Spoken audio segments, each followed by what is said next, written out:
Bonjour, cette fois-ci nous allons voir comment enregistrer un client et effectuer une vente. Donc pour ce faire, nous allons nous connecter au compte de réceptionniste.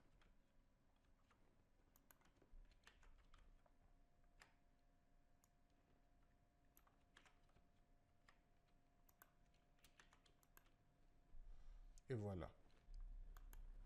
Déjà, vous pouvez remarquer que la page d'accueil est différente.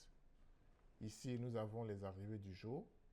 Au cas où le client fait une réservation à distance, vous aurez la notification ici.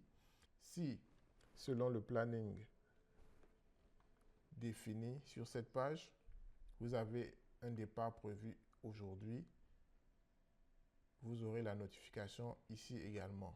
Et sur ce troisième panneau, vous aurez le taux d'occupation des chambres. Pour commencer, nous allons enregistrer un nouveau client. On dira qu'il s'appelle Marc.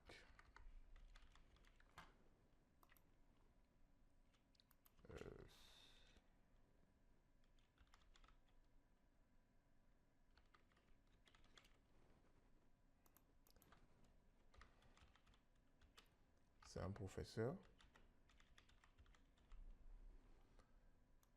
Son numéro de téléphone est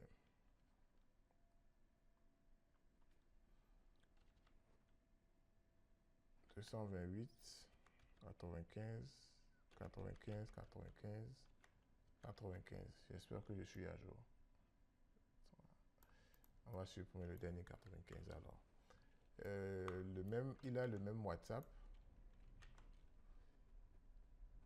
Son email, on dira que c'est marc.com. Je rappelle que tous les champs qui ont des astérisques devant sont obligatoires. Ceux qui n'en ont pas ne le sont pas. Donc quand vous remplissez le formulaire, veuillez à remplir tous les champs qui ont l'astérisque devant. Si vous ne les remplissez pas, le formulaire ne pourra pas être validé. Donc on dira que c'est un Togolais.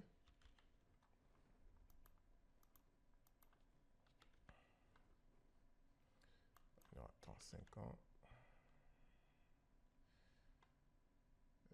Il a un passeport. Le numéro du passeport, on dira que c'est ça. La date d'expiration, on dira le 25/06/2028.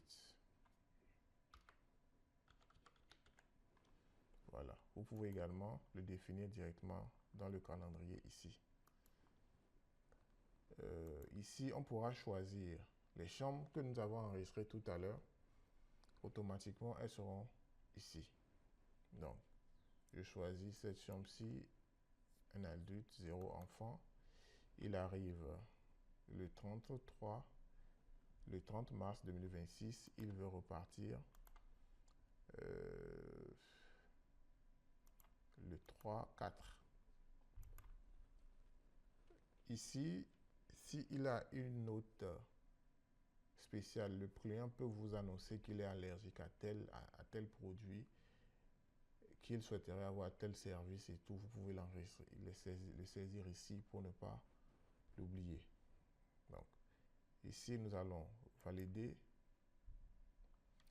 Voilà, ici, j'ai fait exprès de ne pas mettre le plus, puisque dans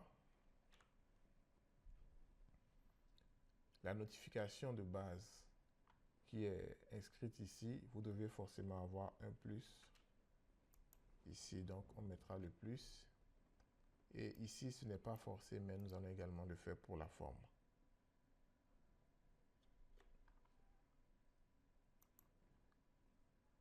Nous allons valider la réservation.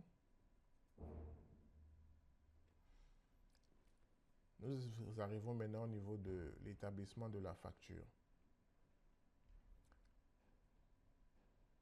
Si le client décide, par exemple, de choisir des services supplémentaires, un peu comme la blanchisserie et tout, vous pourrez les notifier ici et inscrire le montant qui va s'ajouter automatiquement au montant ici. Ici, par exemple, je dis repassage, montant, bon, pour passage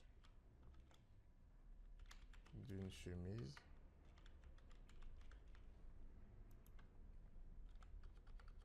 francs, je fais ajouter. Vous voyez ici automatiquement dans la description, le service complémentaire s'est ajouté. Nous dirons que le client a payé 35 000. Ici, on peut définir le moyen de paiement. Ça peut être en espèces, par carte bancaire, par virement et par mobile money ou par virement bancaire. Donc ici, nous allons encaisser. L'enregistrement a été enregistré.